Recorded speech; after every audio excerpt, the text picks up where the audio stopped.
C'est encore avec de la joie d'être ensemble avec vous aujourd'hui. Nous sommes arrivés au moment d'être ensemble dans cet enseignement qui porte le numéro 14. Et aujourd'hui, nous allons bien écouter un enseignement, une explication concernant le Père Yahva, ce que les gens pensent de lui, ainsi que les paroles de la vérité concernant Yahushua, ainsi que le détournement des gens par les gens de cette vérité qui a causé un grand danger sur votre chemin et sur la planète Terre, bien évidemment. Et avant de discuter de ce titre qui dit que Jésus n'est pas du tout vrai, il vous rend pécheur et vous irez en enfer, vous serez perdu en enfer. Je vais d'abord vous expliquer, je vais vous donner beaucoup de preuves pour vous dire que vous allez être jeté en enfer si vous n'écoutez pas ce salut qu'on vous donne par amour en ce moment. Et donc, je remarque tout d'abord que notre enseignement sera assez lent pour aujourd'hui, mais ce qui est important, c'est que vous connaissez la vérité, car c'est important de dire que Jésus n'est pas du tout vrai, et Jésus n'est pas du tout vrai. Il vous rend pécheur, et vous allez être perdu en enfer, selon ce titre, selon cette parole. Et donc, nous allons regarder la vérité sur cette parole pour aujourd'hui. Est-ce que c'est vraiment logique? La réponse, oui, c'est bien logique. Mais tout d'abord, je vais vous faire cette remarque. Plusieurs d'entre vous disent que nous sommes des diffamateurs. Nous n'aimons pas du tout Jésus. Tout d'abord, Élia n'a jamais fait de diffamation. Élia n'a fait que dire la vérité. Et si Élia dit la vérité, est-ce que vous allez le fauter? Si, par exemple, je vois une personne qui est en train de mourir et qui va être jetée en enfer, et j'ai les preuves pour vous le dire dans la vérité, et que c'est la vérité, et moi je vous dis que voilà la preuve que vous irez en enfer, et vous suivez les faux dieux. Est-ce que ça veut dire que Élia n'a pas d'amour? Est-ce que ça veut dire que Élia est un diffamateur? Est-ce que ça veut dire que Élia aime critiquer les gens? Même vous, vous connaissez bien que si quelqu'un est entre le danger de mort, vous allez sûrement hurler pour lui dire de revenir, car il risque la mort. C'est une réaction normale pour un humain. Et c'est une réaction normale pour Élia qui est en train de voir un esprit en train d'être jeté en enfer. Et c'est pourquoi Élia vous appelle. Je suis en train de vous voir en train d'être perdu, alors je vous appelle pour revenir. Car en vérité, c'est le diable qui détourne la vérité. Il cherche les moyens pour que vous n'écoutez pas la vérité. Et s'il trouve le moindre point pour rendre en colère les gens, il en profite pour vous rendre en colère. Voilà le plan du diable. Moi, je vous conseille d'écouter cette vérité. Au cas où ce sera la dernière heure de discussion entre nous. Et après, vous allez regretter, sinon. Aujourd'hui, l'enseignement va être assez lent. Alors écoutez bien, car je vais expliquer en détail les choses importantes pour que vous ne soyez plus trompés par ces faux dieux. Alors ne vous laissez plus être trompés. Ça suffit maintenant, ces 2000 ans où on vous a fait jeter en enfer. Ça suffit maintenant. Nous allons donc maintenant entrer dans l'introduction concernant le fait de détester, de diffamer Jésus. D'ailleurs, Jésus, il est déjà mauvais car il jette les gens en enfer. Moi, je dis le danger qu'il vous a fait subir, ainsi que les tromperies que Jésus vous a fait. Nous allons commencer depuis le début. D'abord, vous allez écrire 1 dans votre prise de notes d'enseignement. En fait, Jésus vous a rendu pécheur jusqu'à aujourd'hui et auparavant jusqu'à maintenant. Voilà la question pour vous. quiconque suit Jésus, moi je suis déjà allé en Inde, en Afrique, à Togo et aux Comores. Voilà les pays que Elia a déjà visités. J'ai déjà également visité l'Éthiopie. Voilà donc les régions euh, euh, que j'ai visitées et j'ai déjà discuté avec les habitants de ces pays.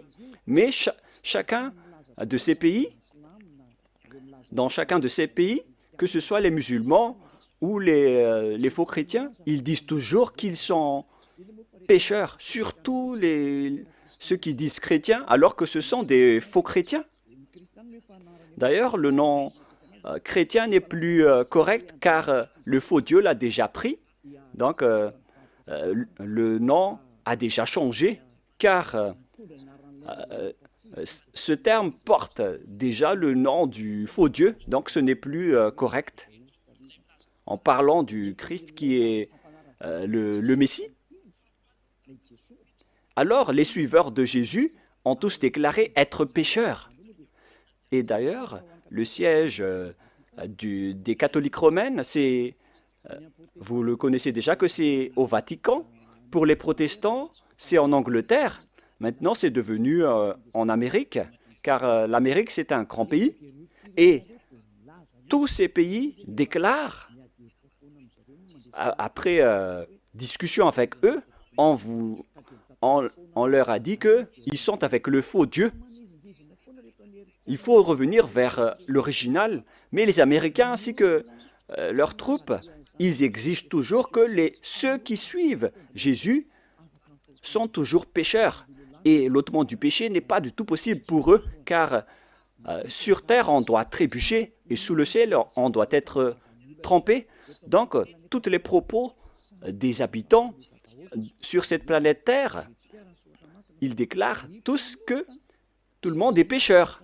Alors que selon la Sainte Écriture, Dieu n'écoute pas les pécheurs. C'est dans Ésaïe 59, 1, 2. Nous allons le lire ensemble. Ésaïe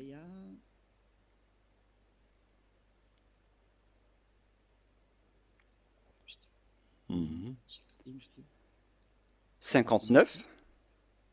Ésaïe 59, 1, 2. Voilà. Ésaïe 59, 1 et 2. Vous pouvez suivre à travers l'écran. Non, la main de Yahva n'est pas trop courte pour sauver, ni son oreille dure pour entendre.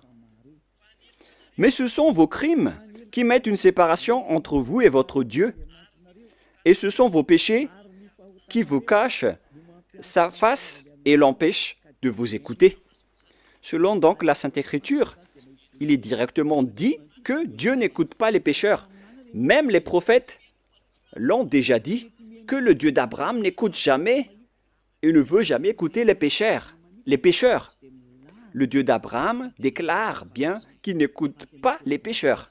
La question qu'on vous pose, pour vous qui m'écoutez, qui vous a écouté pour vous qui croyez être des fidèles ou des croyants alors que vous êtes toujours pécheurs? Qui vous a écouté?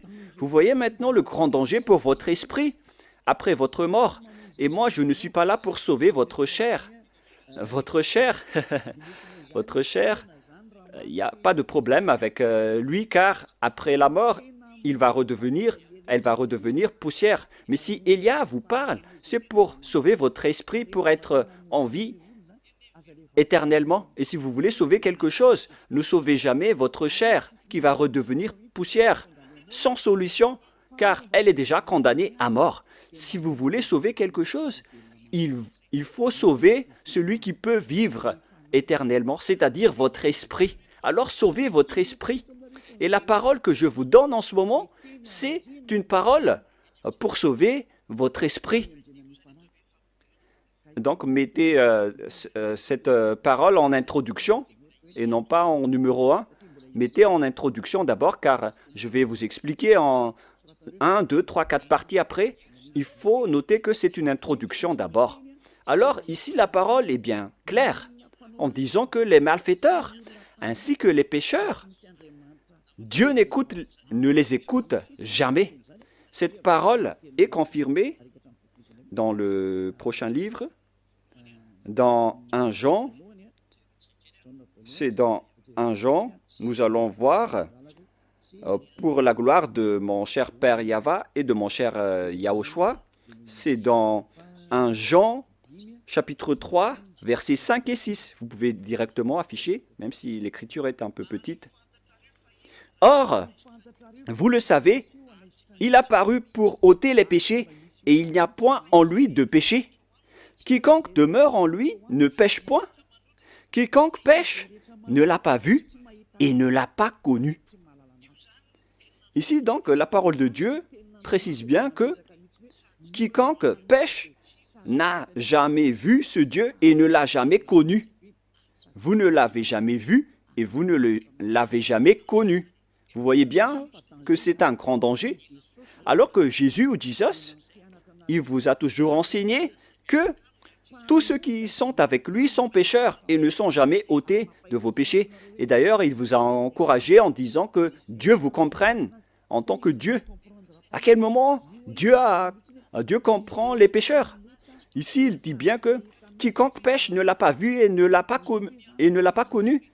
C'est-à-dire que c'est un grand danger. Un grand danger.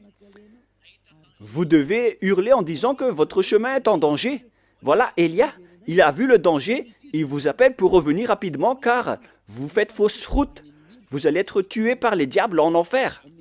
Et dans le verset 8, il y a encore pire. Voilà ce qui est plus grave. Écoutez bien, verset 8, 1 Jean 3, 8. Celui qui pêche est du diable, car le diable pêche dès le commencement. Vous voyez ainsi, les pécheurs, selon la Sainte Écriture juive, ils viennent du diable. Qui est alors le Dieu que vous avez adoré et qui vous a rendu pécheur? Voilà le danger pour vous. Vous devez être conscient.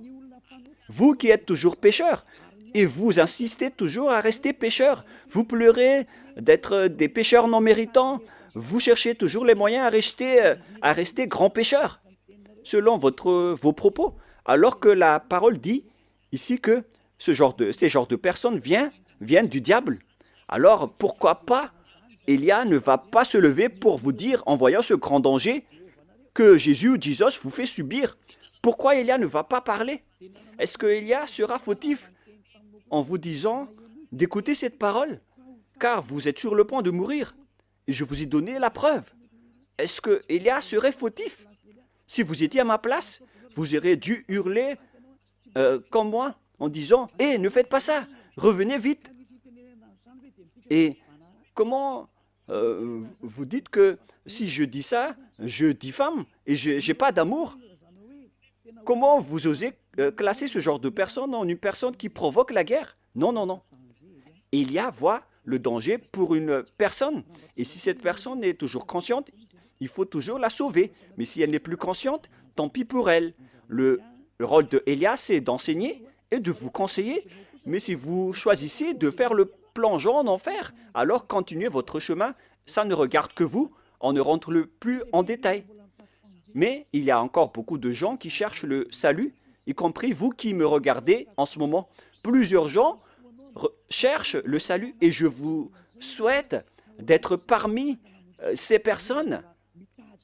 C'est pourquoi je me tiens debout pour chercher les gens qui cherchent le salut, car on ne sait jamais.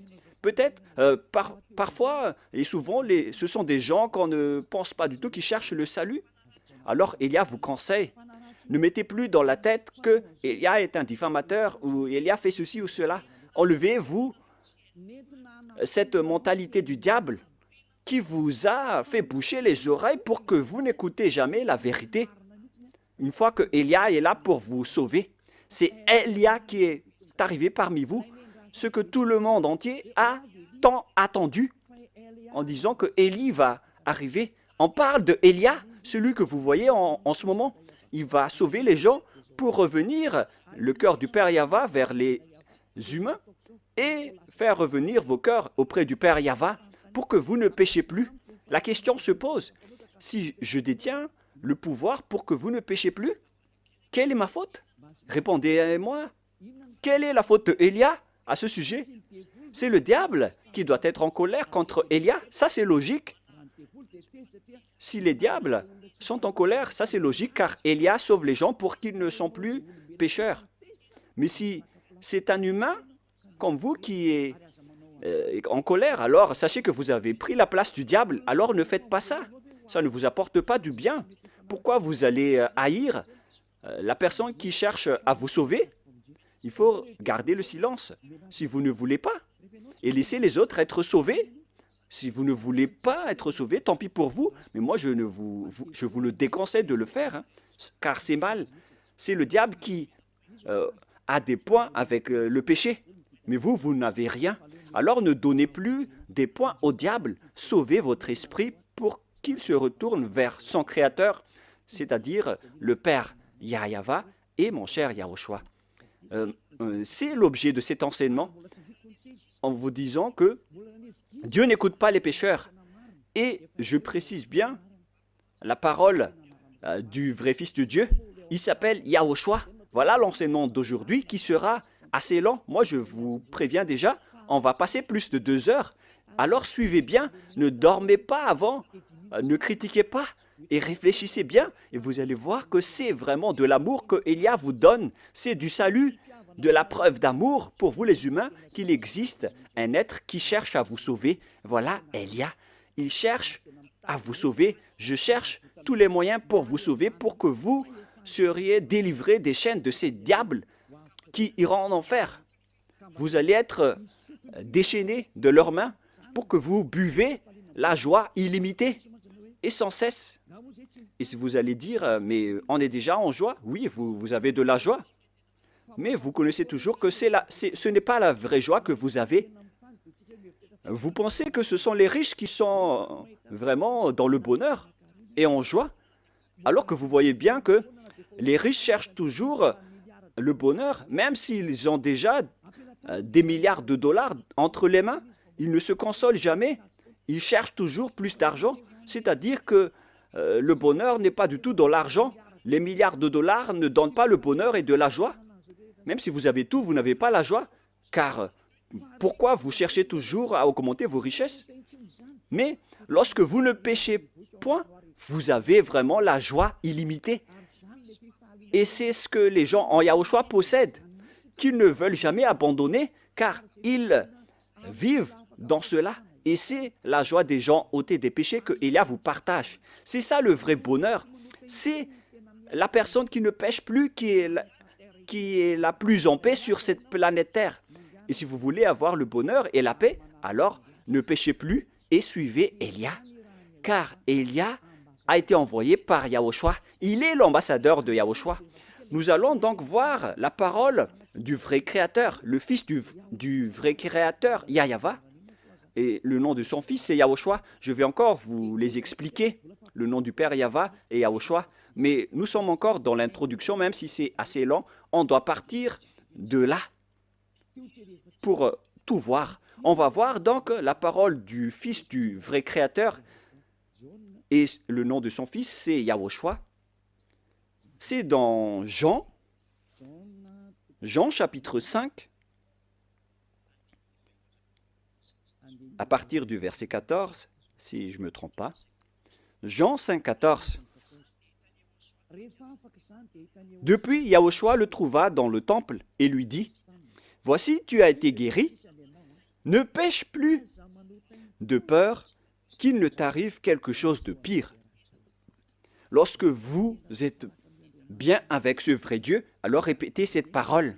« Ne péchez plus, car tu as été guéri déjà. Et si tu commets encore des péchés, le pire va t'arriver. » Cette parole est bien claire. Donc, quiconque pêche et qui revient toujours dans le péché, le pire va lui arriver. Et regardez dans votre propre vie, qui devient de plus en plus mal. Même les riches, ils ont toujours une mauvaise vie. Et plus leur richesse augmente, plus leur folie et leur mauvaise pratique augmentent. Car c'est l'argent qui est la source du mal.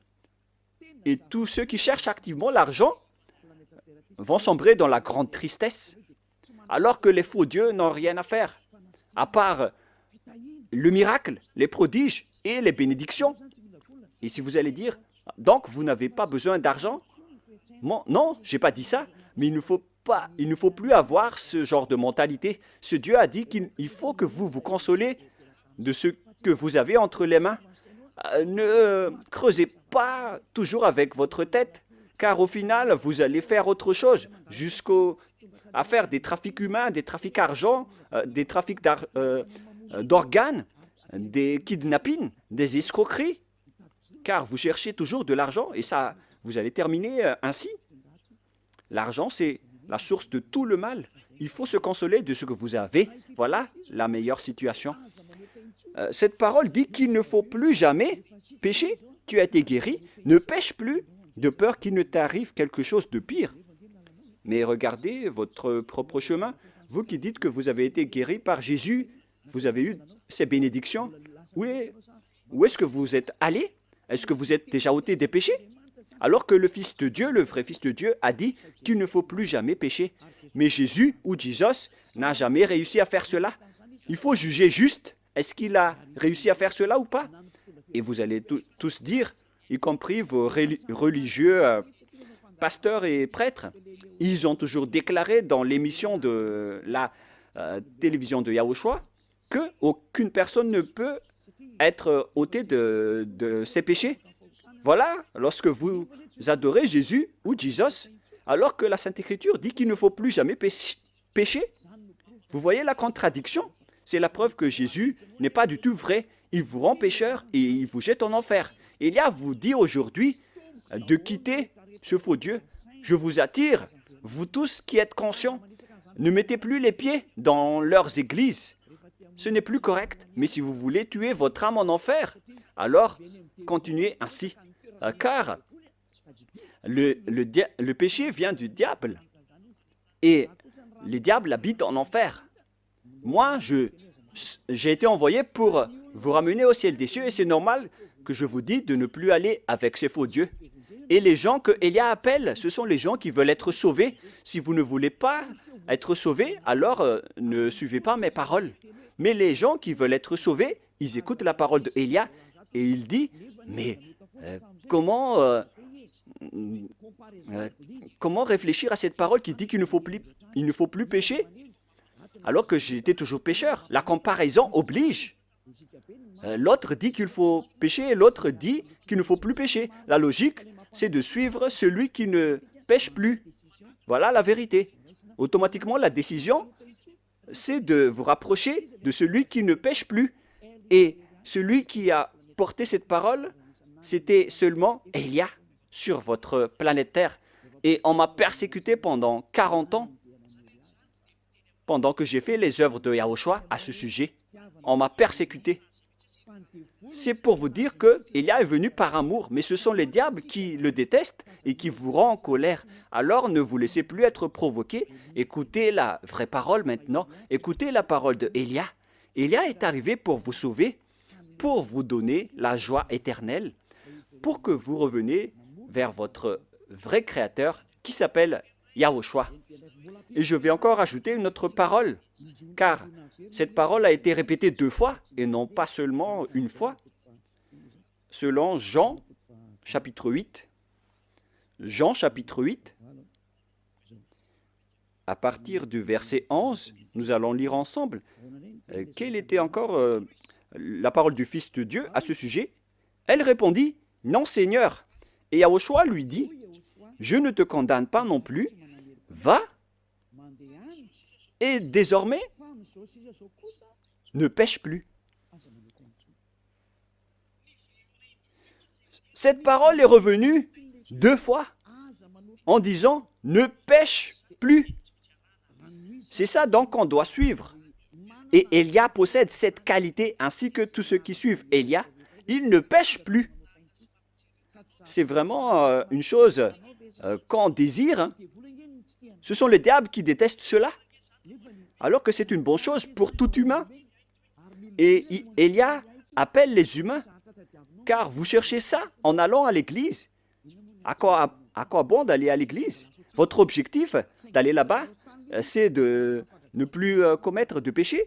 Mais puisque en allant là-bas, vous avez cherché des miracles et des prodiges, alors c'est normal que vous n'avez pas vu la vérité, car l'endroit que vous fréquentez, c'est avec Jésus et Jésus.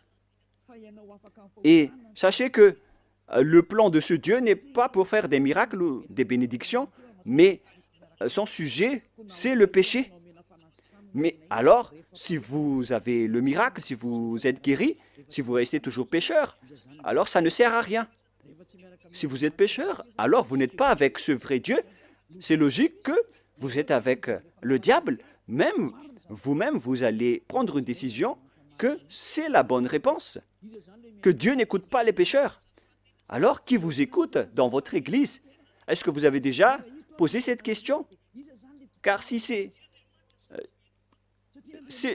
celui-là le vrai Dieu qui n'écoute pas les pécheurs et que les pécheurs viennent du diable, alors l'endroit que vous fréquentez, c'est un endroit qui appartient à qui? Et vous vénérez qui? Vous priez à qui? Le schéma est très grave. Ce n'est pas de la diffamation. Si vous réfléchissez bien, vous allez déduire que la parole de Élia est vraie. Vous devriez même remercier Élia, car Élia est venu pour vous sauver. Et mes paroles ôtent les péchés que les autres religions n'ont pas réussi à faire jusqu'à maintenant.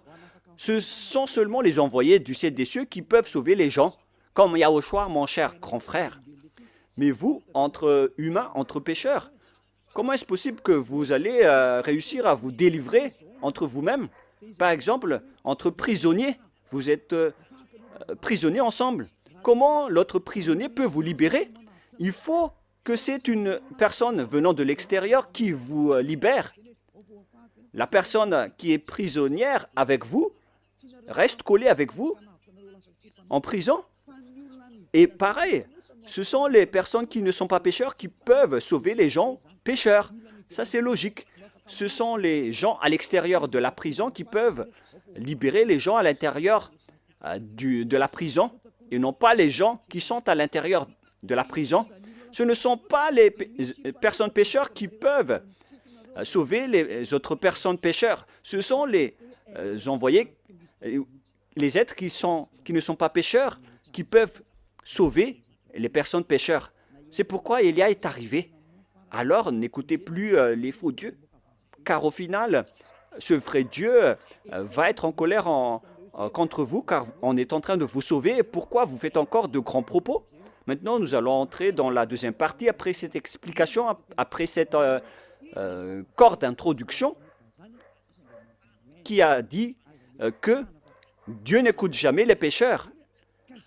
Les pécheurs viennent du diable. Et tout ce que vous faites en tant que pécheur vient du diable. Alors n'écoutez plus ces derniers, écoutez vraiment le vrai Dieu. Maintenant, nous allons expliquer le sujet concernant le Dieu Père que vous avez changé en Jéhovah ou Yahou pour certains. Mais c'est quoi ce pire danger que vous avez fait? Pourquoi Élia vous parle de ce grand danger? C'est vraiment pire, car le Dieu d'Abraham, il a sorti la parole comme quoi il ne faut jamais profaner son nom. C'est vraiment un pire danger, donc, de changer ou de transformer son nom. Certains disent que ce n'est pas le nom qui est important, c'est la parole qui est importante. Il y a certains qui disent cela en appuyant avec des versets. Si c'est la parole de notre... sachez que la parole de notre Père est incontestable. Et c'est d'ailleurs sa parole qui a dit qu'il ne faut pas profaner son nom. Alors c'est la parole elle-même qui a priorisé et qui a privilégié le nom. Si on va lire le livre d'Ésaïe,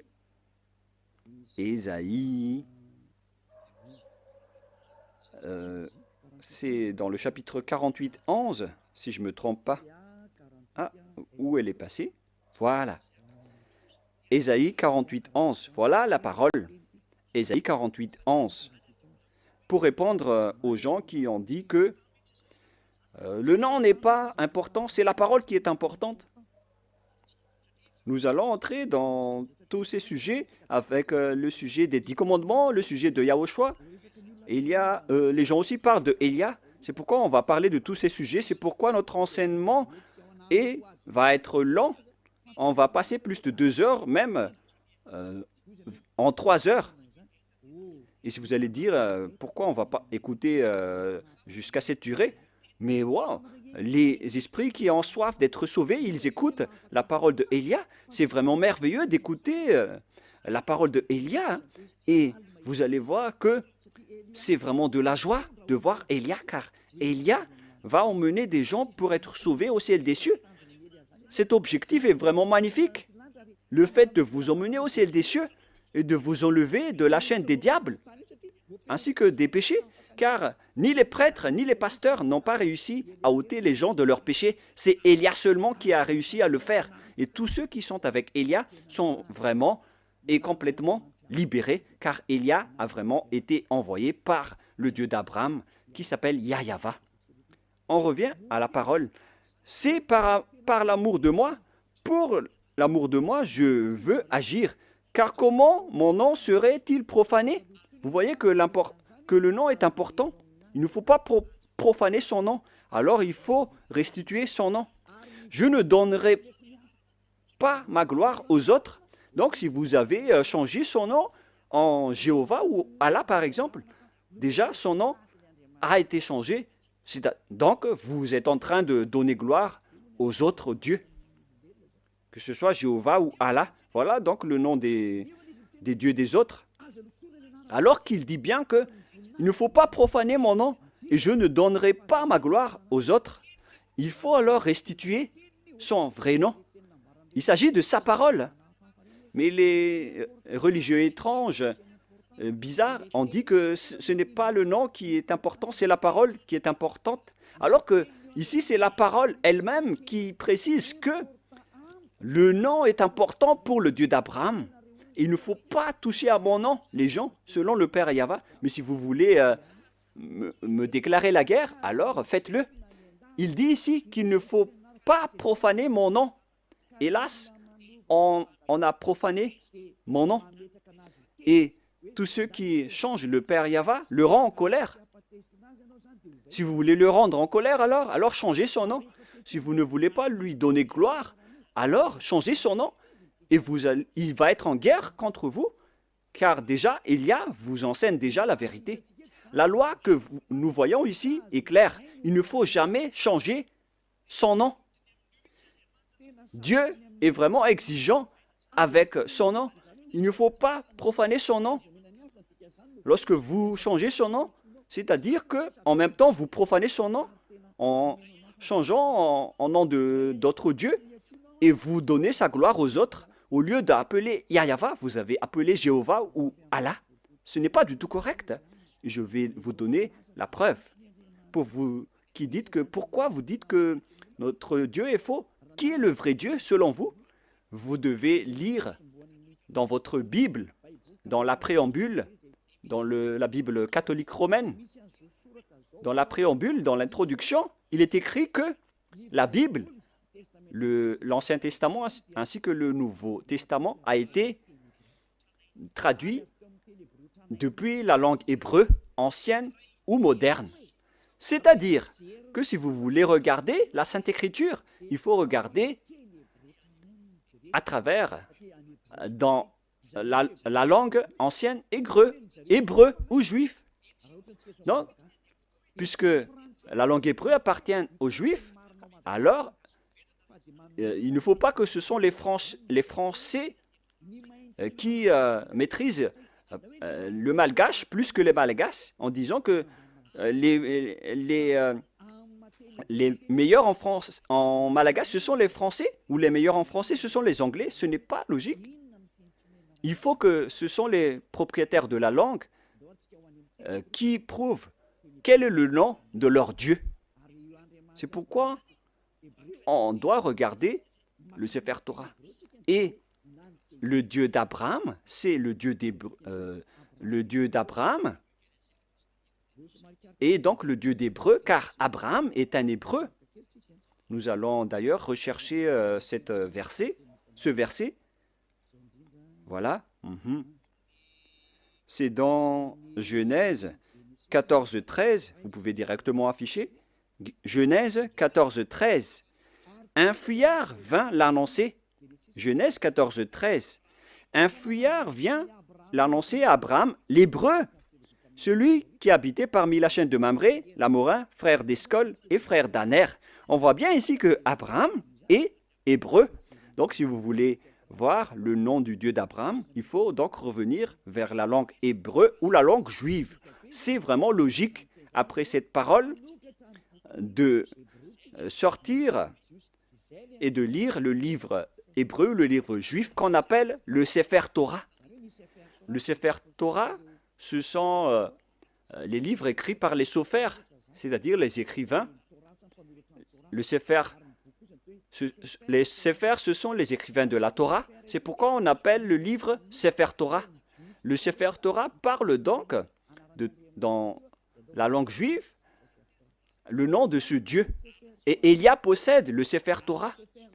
Et le Sefer Torah de ces Juifs a été fait par succession d'héritage. Et au final, ils ont été écrits par les scribes à l'époque de Néhémia, d'Esther. Et au final, on a vu aussi l'époque des Maccabées. Ce sont tous des écrivains qui se sont succédés. Et on appelle ces écrivains les Massorètes ou bien les Massoras. Ce sont donc les porte-paroles, des porte-paroles qui ont écrit les livres après les anciens livres qui ont été détruits. Donc, parmi les Juifs, il y a des intellectuels qu'on appelle les Massoras ou les Massorètes.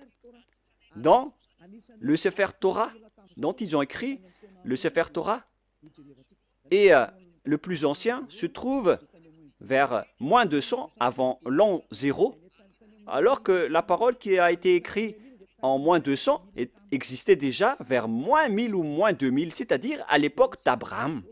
Je vais vous montrer toutes les paroles à ce sujet en langue hébreu. Donc, si on veut regarder le nom, alors on ne doit pas le regarder en Angleterre ou en Amérique. D'ailleurs, les chercheurs mondiaux, les chercheurs dans ce monde ont déjà trouvé l'appellation de ce Dieu jusqu'à aujourd'hui. Et tout le monde connaît que l'appellation du nom de ce Dieu vient de Yod, He, Vav, He. Ou bien, selon les gens, YH, WH. Et je rectifie directement, le bon terme c'est YHVH et non pas YHWH. Nous allons d'abord, je vais d'abord vous enseigner, après nous allons enseigner le livre hébreu. Nous allons donc, je vais d'abord vous enseigner d'abord. Tout le monde connaît ces lettres avec Yod, He, Vav, He. On parle du tétragramme selon les intellectuels, les docteurs et les professeurs. Mais ce qui est étonnant, c'est qu'il ne sait rien le lire. Où sont passés les doctorats et les professorats des théologiens? Sachez que les pécheurs n'ont pas été autorisés de connaître la vérité, car les pécheurs n'ont jamais vu et n'ont jamais connu ce vrai Dieu. C'est logique, donc ils ne connaissent rien. Ils doivent attendre Élia pour enseigner. C'est pourquoi on entre dans l'enseignement. Comment on lit ceci? Voilà le Yod. Les Juifs lisent de droite à gauche. Voilà donc le Yod. Voilà le He, selon eux. He ou H. Et celui-là, c'est un V, selon eux. V. Vav, selon eux. Vav. C'est-à-dire V-A-V.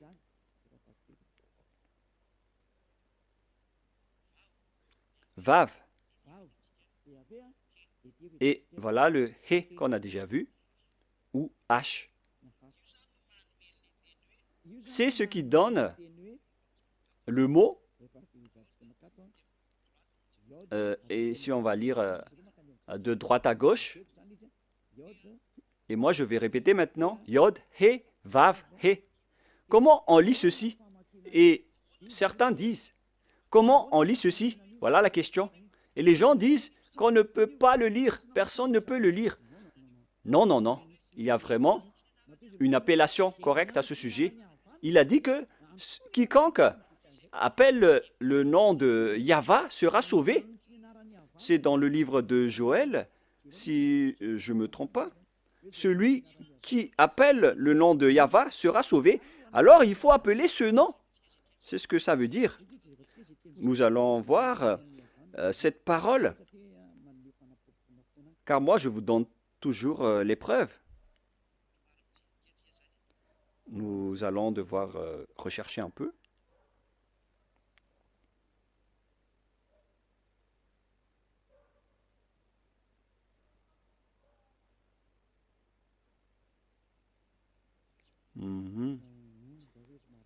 Je vais d'abord rechercher cette parole rapidement.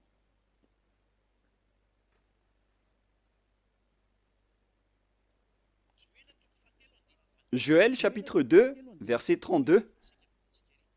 Vous pouvez déjà afficher. Joël 2, 32. Alors quiconque invoquera le nom de Yahva sera sauvé. Donc, il faut appeler ce nom. Cette parole est claire.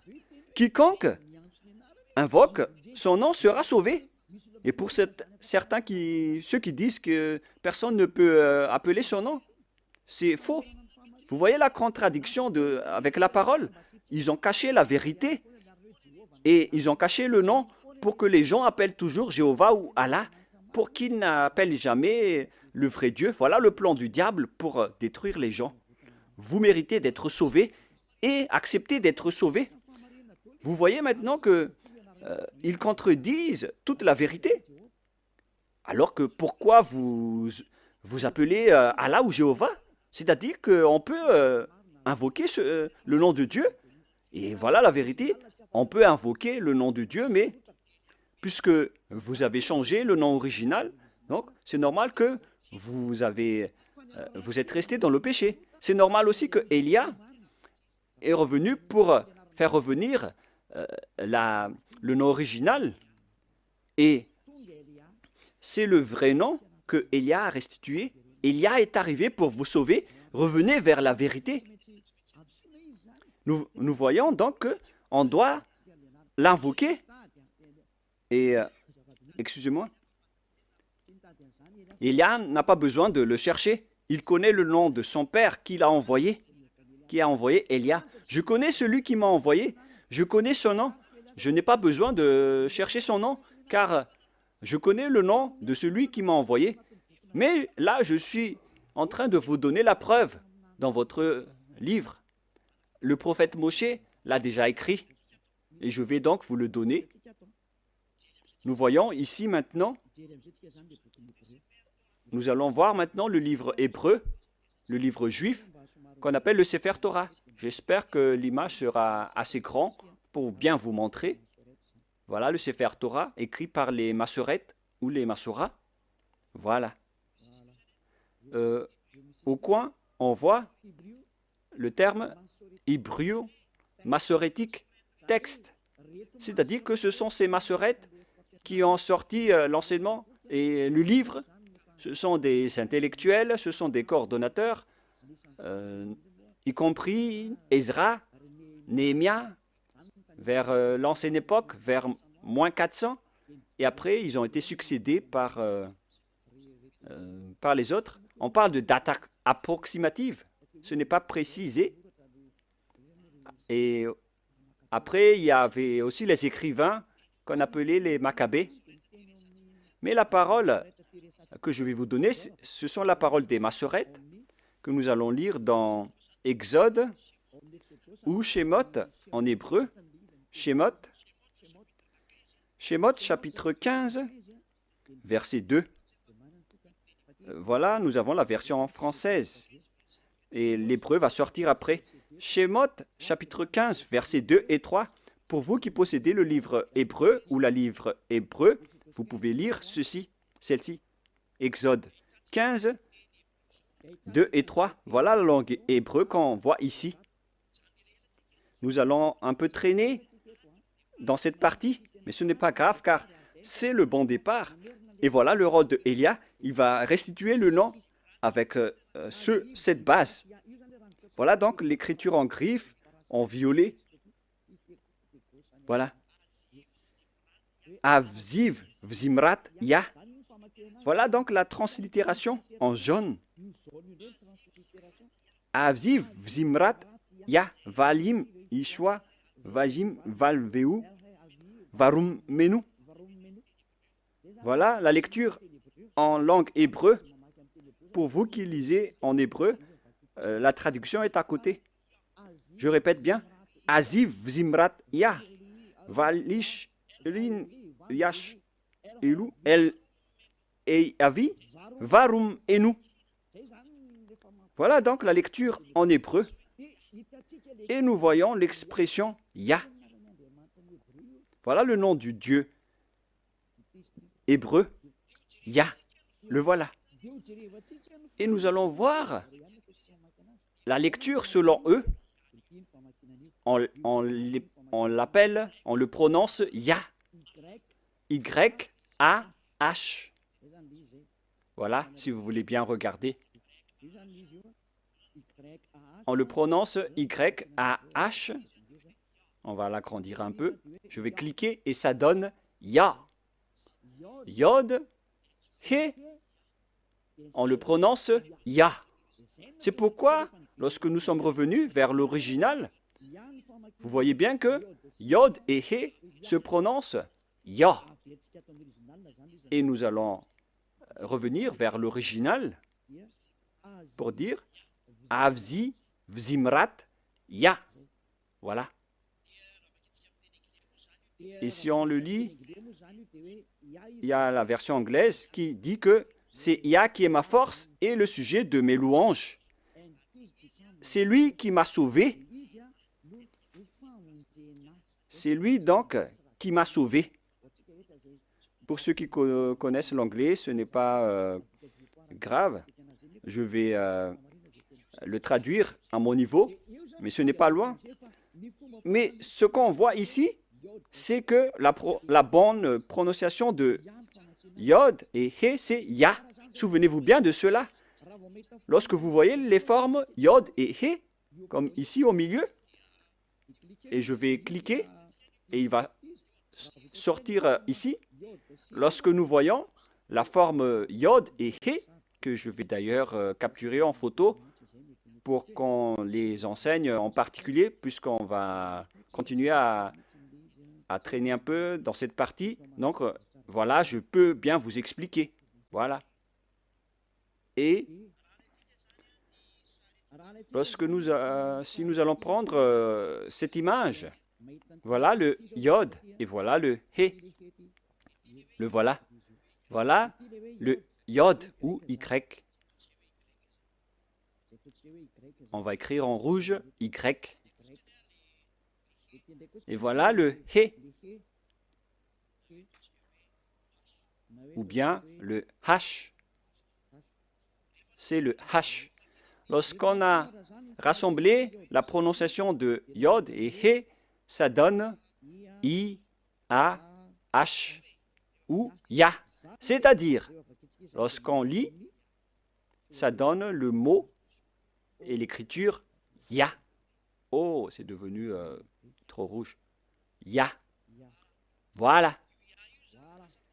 Et c'est Ya qui est devenu la bonne prononciation au final. Donc, souvenez-vous bien que lorsque vous voyez les formes Yod et He, alors la prononciation c'est Ya. Il ne faut plus chercher loin.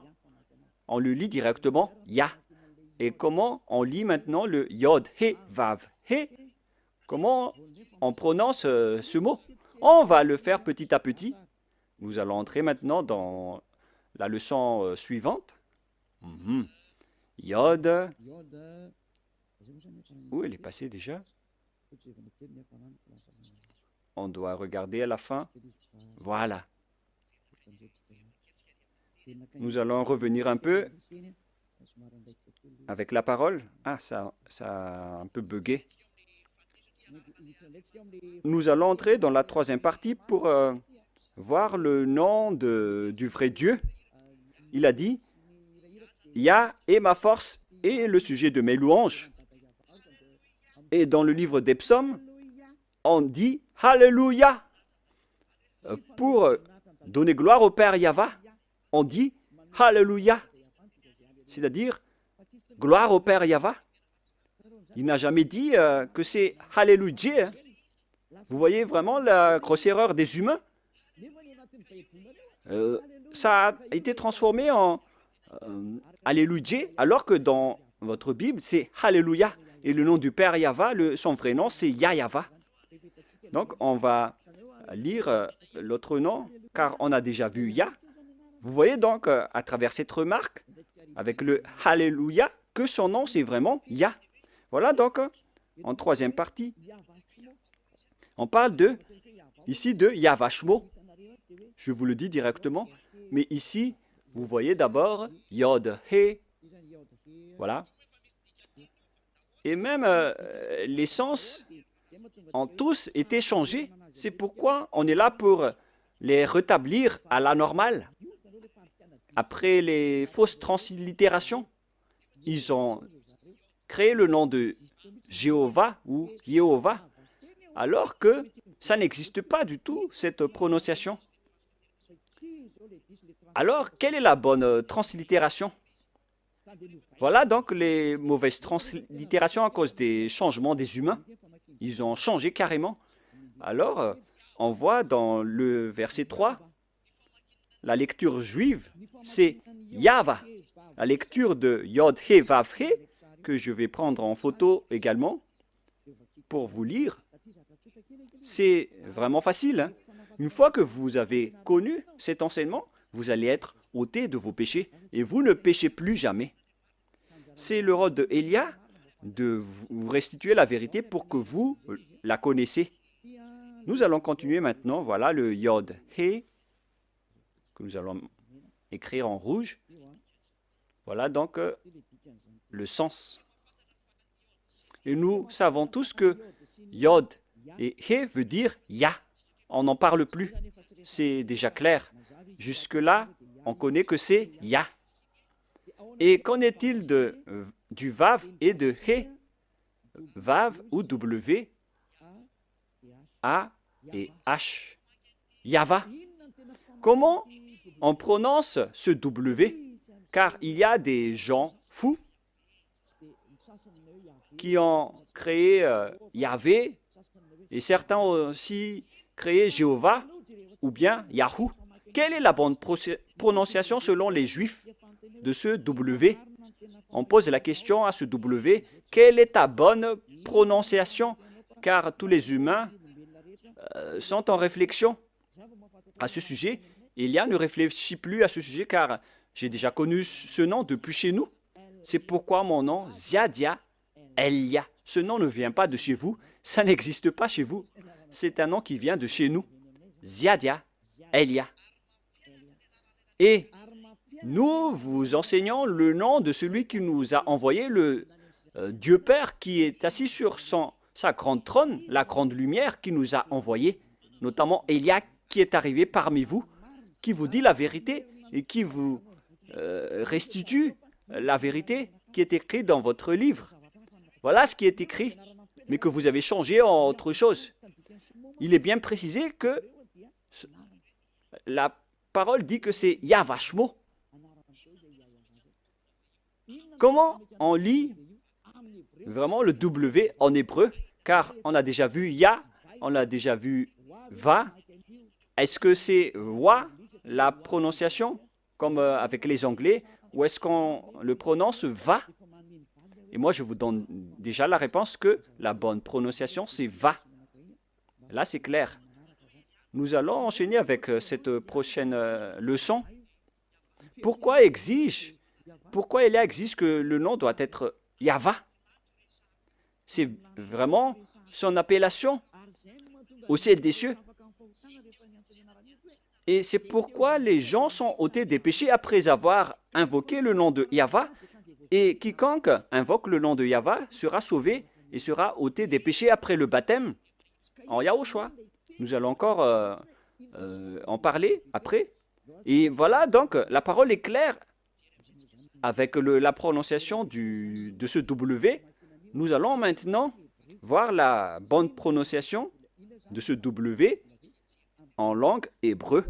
Et nous allons le voir dans Wikipédia, qui regroupe plusieurs intellectuels partout dans le monde. Moi, je précise bien que Elia connaît déjà que la prononciation de ce nom, c'est Yahva, depuis chez nous. Alors que vous aussi, les intellectuels sur Terre, vous connaissez aussi l'appellation. Donc, il faut regarder avec les propriétaires de la parole. Il ne faut pas que ce soit vous, les Malagasy, les Français ou les Anglais, qui va faire sortir la parole. Il ne faut pas faire ce mauvaise aventure. Il faut revenir avec les propriétaires de la langue. Allons-y alors. Patientez un peu car je vais encore chercher le verset. Ah, je l'ai encore égaré. Voilà. Patientez un peu car je vais regarder le verset. Et les techniciens, vous pouvez directement afficher après pour que ça soit magnifique. Voilà, vous pouvez afficher maintenant. Je l'ai retrouvé. Il s'agit donc d'une autre déclaration qui dit que, selon Wikipédia, d'après wikipedia.org, que vous voyez ici, wikipedia.org, une plateforme qui regroupe tous les intellectuels partout dans le monde concernant les alphabets hébreux. On ne va pas parler anglais, on va faire sortir la parole, on va montrer la parole. Selon eux, le script type veut dire, on l'a vu, vers la période moins 200 à moins 100 avant Yahushua jusqu'à présent. C'est-à-dire, ça a débuté depuis moins 200 jusqu'à moins 100, jusqu'à aujourd'hui. C'est-à-dire que c'est parti de l'ancienne époque. Si je ne me trompe pas, où elle est passée déjà? C'était vers le 10th century. C'était il y a bien longtemps.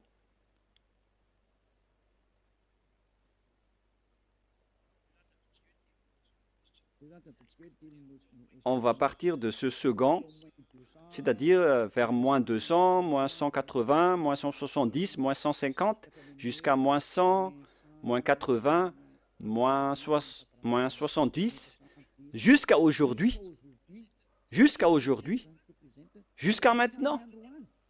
Voilà la parole de tout à l'heure. On va réafficher, au cas où vous n'avez pas vu. Période 50 first century avant Yahushua, jusqu'à maintenant, jusqu'à aujourd'hui. Quelle est alors la lecture hébreu de la lettre W? Car c'est W qui est écrit là, alors que ce n'est pas un W, c'est V. Est-ce que c'est clair pour ceux qui écoutent?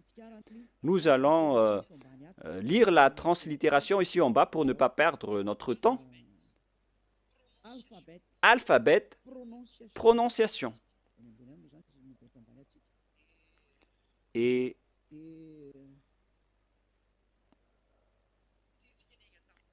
puisque nous sommes partis des dates jusqu'à aujourd'hui, comment garder l'appellation, la prononciation de la lettre W jusqu'à aujourd'hui? Si ça existait déjà depuis moins 200 et depuis l'ancienne époque, comme je vous ai déjà dit, avec l'époque de Néhémie, de Ezra, vers moins 300, moins 400. Et pourquoi, vous qui êtes récent et récemment arrivé, pourquoi vous dites qu'on va le changer ainsi? Mais si vous n'êtes pas ôté des péchés, sachez que vous irez en enfer. Moi, je vous montre la vérité en ce moment. Alors, nous allons voir comment on lit ce W. Voilà. Ici, on voit le Vav, la lettre V. Le trait que je vous ai enseigné, du côté gauche, on le prononce V.